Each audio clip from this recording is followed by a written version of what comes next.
Ladies and gentlemen, welcome to this edition of the Players NIL Industry Insider Podcast. My special guest today, Kate McKinnon. Kate, welcome to the podcast. Thank you. Thanks for having me.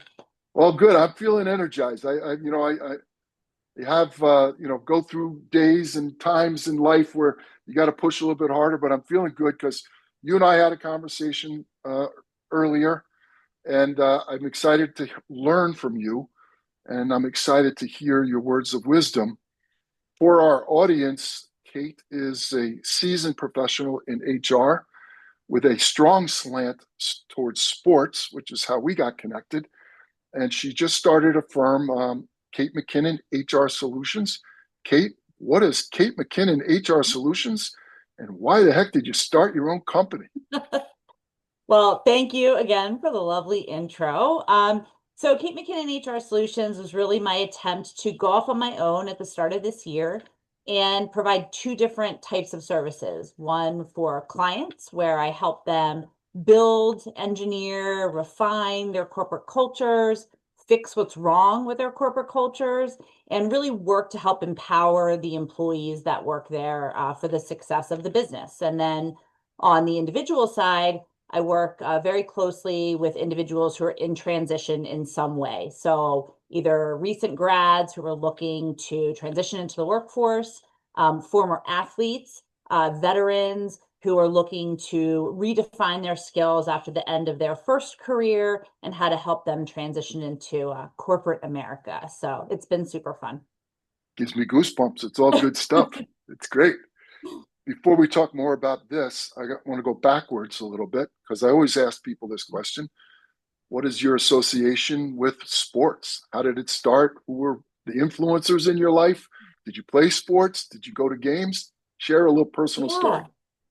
Yeah. I always played sports, but just not well. I was always an athlete. I loved sports. I played soccer. I played t-ball. I played softball in high school. But I was always one of those athletes that was perfectly fine not being the number one person on the team, that really just loved the camaraderie and teamwork and the togetherness that sports really cultivated. My dad, from a very young age, would get tickets to the Flyers. And so we would sit by the rink, and I was so excited when I would like reach my hand over and yell for a puck and they would throw a puck at me, or like just being close to the action was always something that really drove me. And as a rabid Philadelphia sports fan, I like to say who I am as a Philly sports fan does not define who I am as a professional. But I know it's bad. But my very early favorite sports memory was the Miracle at the Meadowlands 2. So I was there. It was just such a incredible memory. And I think that was the first time I realized that like I was a real fan. And I love the way that sports brings people together. I mean, you can't go to a sporting event without feeling a sense of community and togetherness. And my entry into the sports world completely happened by accident. Or some people say like nothing is an accident, but it was definitely meant to be. I had just left healthcare due to the pandemic, and I had about five people reach out to me about this opportunity at Playfly Sports, and they said it's close to Philly, it's sports, and they're looking for a head of HR. And I was like, oh, really? Like, I don't know. I don't have any experience in sports. And I met with their founder, and it was immediately the feelings that I got when I was at a game. It was just this, we're building something special, this excitement and energy. And they had me from the first conversation. And since then I just never really looked back. I mean, I love being involved in sports. I love working with athletes. I love working with people in the sports industry. It's just been an incredible ride. Yeah, great story. We often say that, one of the two principles of my business is how do you use athletics to better your life? And I try to hesitate when I say that because I never know how it's going to be received. But then I always share this caveat. It doesn't mean that you have to be a great athlete to Right. develop a passion or an interest or have a career goal around that. And I think as we talk about athletes transitioning to professional careers, it's important that we empower young people with that mindset, that just because maybe they didn't play a lot, or maybe they didn't play to the level that they had hoped to, or didn't become a professional, it doesn't mean that there weren't valuable lessons along the way, and that it created some personality and some characteristics that are positive, right? Oh, no doubt, no doubt. Right. All right. So here's the first quote that I've got from doing my research. It's about prioritizing people. All right. And people thrive and organizations succeed. What does that mean? Tell me what that means. Yeah, I mean, if you're doing anything where you employ people, you have the opportunity to really build this asset that you have that can be, a walking billboard for your business. And if you don't care for the people in your care, it can go really sideways. And, Mm-hmm. most organizations, the people is the biggest expense. There's no question. Human capital is a huge expense.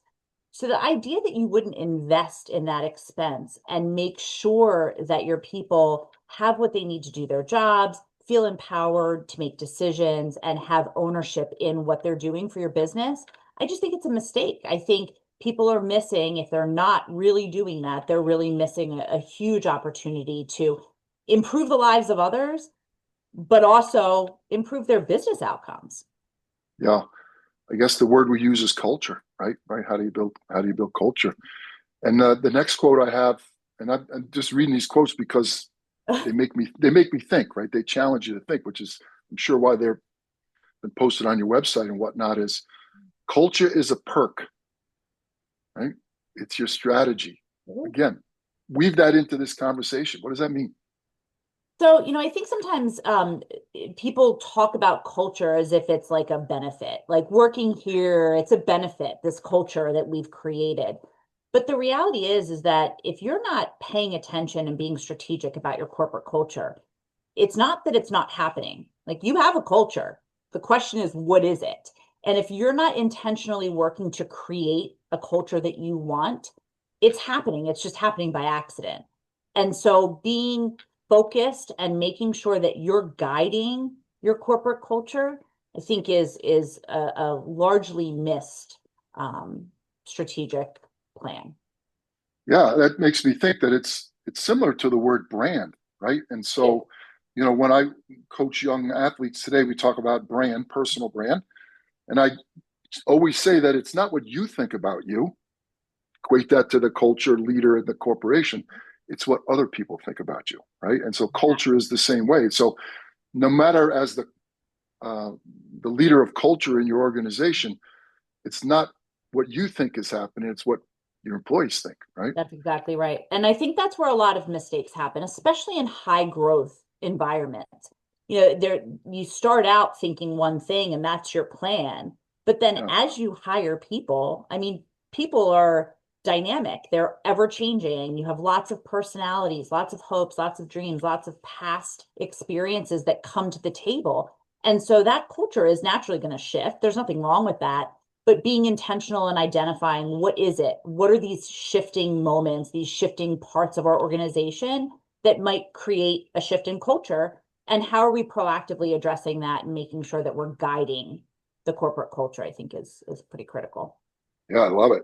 So as we know, I'm in the name, image, and likeness space, specifically in education. Oh, And I think that since July 1st, 2021, the NIL era, many things have occurred. There's lots of storylines, but one of the storylines to me that doesn't get talked about enough is this awareness, this awakening of the power that athletes have to create a success model going forward, right?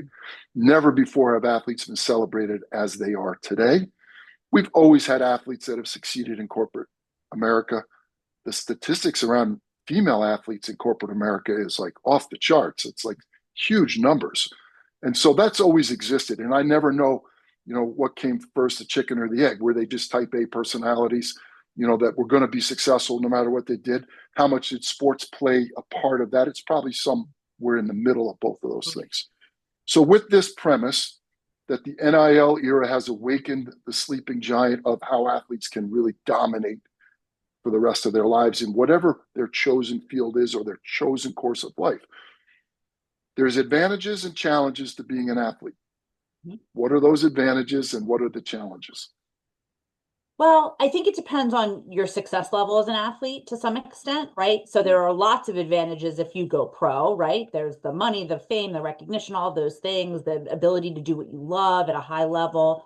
Um, but I think at the end of the day, athletes, when I was hiring in an organization, non-sports, we would always look at athletes, former athletes, coaches, people that were involved in volunteer opportunities, because athletes have a natural ability to accept feedback real time, make adjustments quickly based on that feedback, a camaraderie and a teamwork, a work ethic, practicing, balancing multiple things, school and work and sports and family.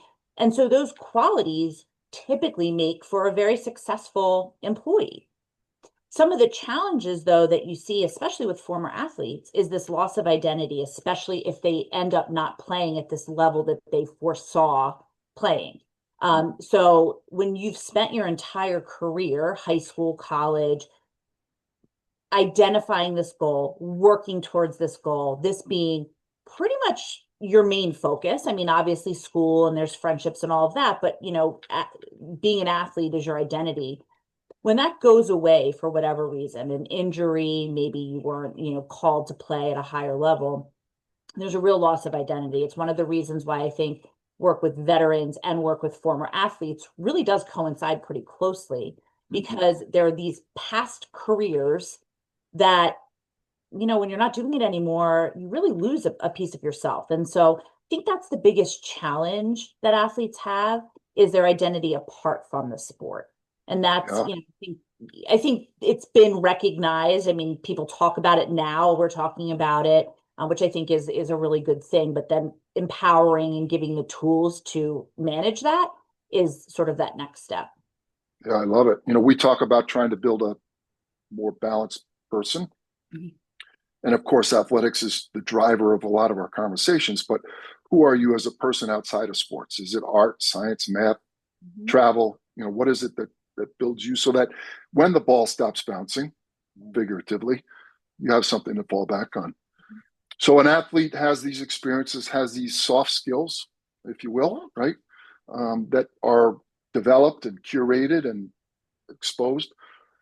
As an athlete that's looking forward and trying to build a career and thinking about interviewing and the resume and the hiring manager, right? How do you translate that? Give me some tips that young people, don't have to be athletes, but young people with a passion that are trying to build a career, whatever that passion is. But let's stick with sports for right now. How do they translate that to the hiring manager? Well, I think number one, if you're talking to a hiring manager, first it's getting in front of the hiring manager. So it's all of the work that it goes into resume preparation, applying for jobs the right way, the strategic way, narrowing your focus, really targeted searches. And before that is really like, what's your niche? Like, what are the things that you love to do? So once you narrow that down and you've applied and you've been successful, and now you're sitting in front of a hiring manager, I think there are a couple of things. I think being able to tell a coherent, cohesive story about where you were, where you are now, and where you want to go Hmm. is probably the most impactful way that you can communicate your experience.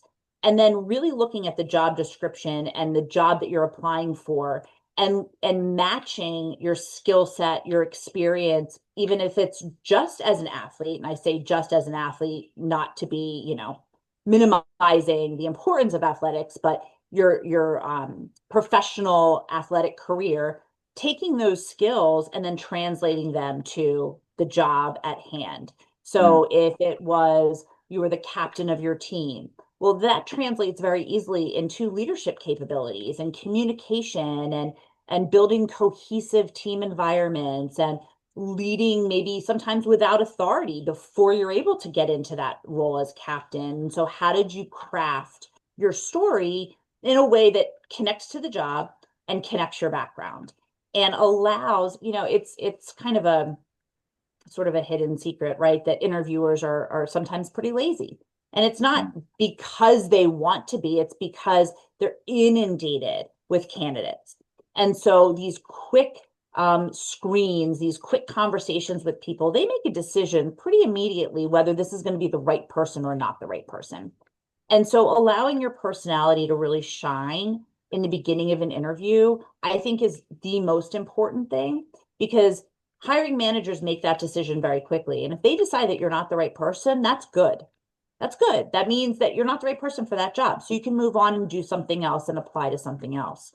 But if your personality shines through and the interviewer connects with you, that's really what creates that incredible dialogue that makes an interview less of a asking you a question, you answering, me asking, you answering, and it becomes a conversation. And that's where the magic happens in an interview. You make it sound so easy. It's not.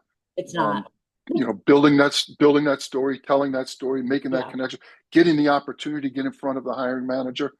I'm old enough to remember when I was told that I was a dumb football player, right? Like a dumb jock. Like that's was the culture, right? Yeah. Oh, And yeah. and there was a degree of that where I think education was second to sports for a long time, Mhm. and I think there's still examples of that, but Yes. I think we've gotten past that.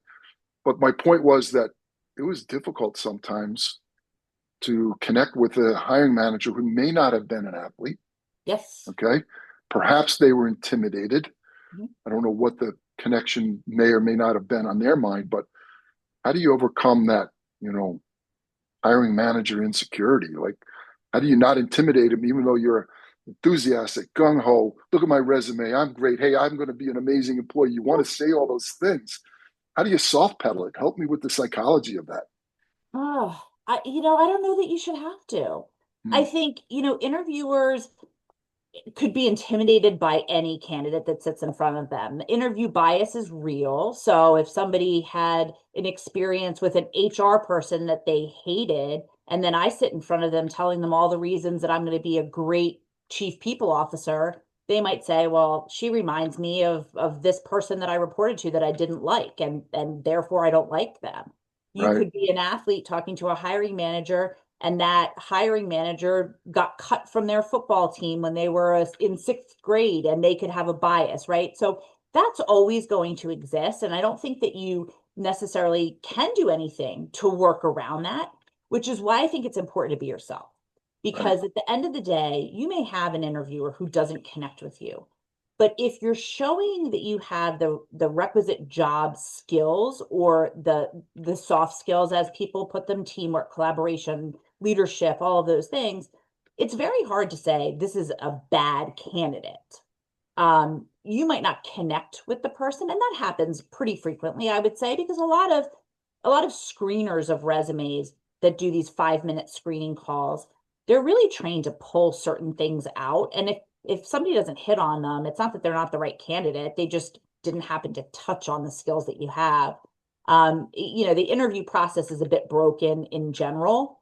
And so my job is to give people as much of an advantage as you can and be able to anticipate some of those types of challenges. Like one of the questions that people have a really hard time answering is, and it's one of the most popular questions, like, tell me a little bit about yourself. It's like the first question that people ask. And it seems like an easy question to answer, but it's not, because it's so broad. And so, how do you manage through that type of question? How do you manage through common interview questions and be able to tell your story in a way that's compelling? Yeah, great stuff. I love it. Okay, so I'm a glass half full person. So I'm going to assume the role of a successful athlete that's interviewed in several companies and has several offers. Okay. Cool.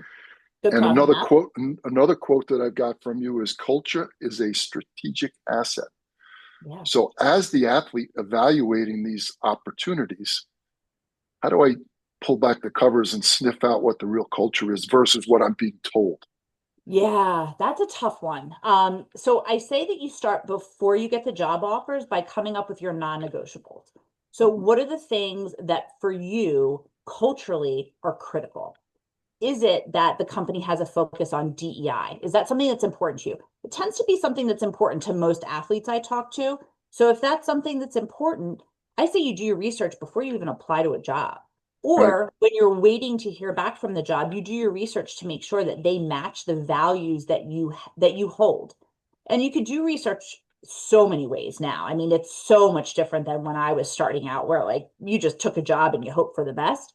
Now, Instagram, social media, you could look at TikTok, you can look at Glassdoor, Indeed, anything that has ratings by employees, and take everything with a grain of salt. That's what I tell people. But look at their social media, look at the pictures of people that are working there. A tip that I like to give to people is if they're targeting a specific company, look on LinkedIn to find people that work at that company. Reach out to them and say, I really admire what your company is doing. I would love to work there. Do you have 5 or 10 minutes to talk to me a little bit about the company culture? Mm, That's a really nice warm introduction. And then maybe a role opens up. You have a conversation already with that person. Then you can circle back and say, I see a role opened up. I think this would be perfect for me. Would you be interested in having additional conversation? So starting before the offers are on the table is really important. If you haven't started before and you have like 3 offers on the table, for example, all of them are the same. The only difference is the company. That's a good problem to have, right? And you can ask to do, an in-person shadowing, before you accept the job offer. Is there any opportunity for me to pop over and meet some of the people on the team? You can reach out to people ahead of time. I'm going through the application process. Would you mind sharing a little about your experience with that organization? So there are definitely ways to get that information. I certainly don't think that you should just go by whatever the interviewer tells you, but there are clear sort of pieces along the way that can give you little bits of indication of what the company culture is. And a lot yeah. of that comes from the job posting, believe it or Hmm. not. Hmm. Okay. Yeah, Well, the key is that there is a culture. You just have to figure out what it is, right? yep, that's exactly Yeah. right. Yeah. All right. We're getting down to the end here. So just hang in there. Yeah, Okay. You need a glass of water? You're good? no, good. All right. Yeah, this is great. This is a question that I think is interesting to me. If you could redesign how we approach youth sports Hmm. and how we prepare kids for their future, specifically professionally, how would you redesign it if you could? Oh my What would you do gosh. different? I know we only have a few minutes left, but Okay, give I'll me try to be some quick. idea, right? The very first thing that came to mind, which is probably not the right answer if there is a right answer, but it would be to make youth sports more fun. I Mm, think that there is such a push on youth sports to cultivate this like perfect athlete that's going to, get a scholarship to college and that's going to go on to the pros. And the reality is so few kids that just doesn't really happen to many kids.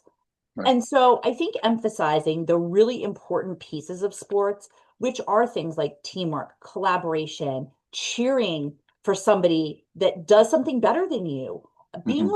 okay, normalizing disappointment. That's something Hmm. that I try so hard to communicate to people in the workplace, especially recent grads going into the workplace, is there's this culture that like nobody gets disappointed about things and that like nobody can be upset that something happened that wasn't fair. And that's just life. I mean, that's every day in the workplace, something happens that's not fair. And being able to normalize that feeling and understand that you can just walk away from that. And that's okay. Like in your head, you can walk away from it, maybe not your job, but you don't have to fight every battle. And I think that what happens in youth sports is that when that behavior is mirrored by parents, by coaches, sometimes by refs or whatever, I think that it can create a expectation that is just a little bit unrealistic.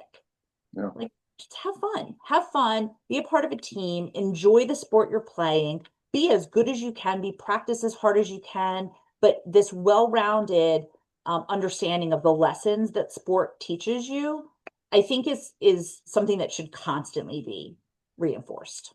Yeah.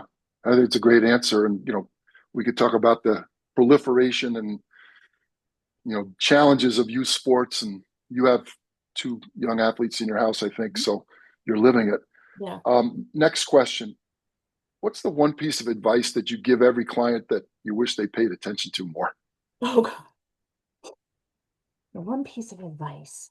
And what, Um, what, what do you think is really important that somehow people always miss that advice? I think that just the value and importance of networking. Ah, When you look at young people today, and I feel really old even saying that sentence, but when you look at it, it's social influencing. Like you're influencing just professionally and cultivating your brand and being able to tell your story with conviction, with confidence, being natural with talking about your story and what got you to where you are and the bumps along the way. Those are the things that make you relatable, and those are the things that really build connection with people. And, you know, I look at every interaction that I have with anybody as just a potential relationship. I'm not looking for anything out of it.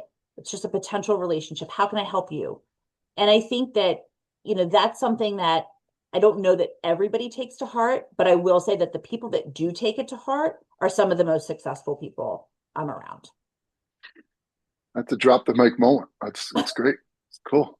Well, look, this has been great. I think this is so critical because we tend to see athletes, they get almost to the goal line. They get to the 10-yard line. How do we get the ball, to use the football analogy? How do we get the ball across the goal line? Like, how do we get them a job?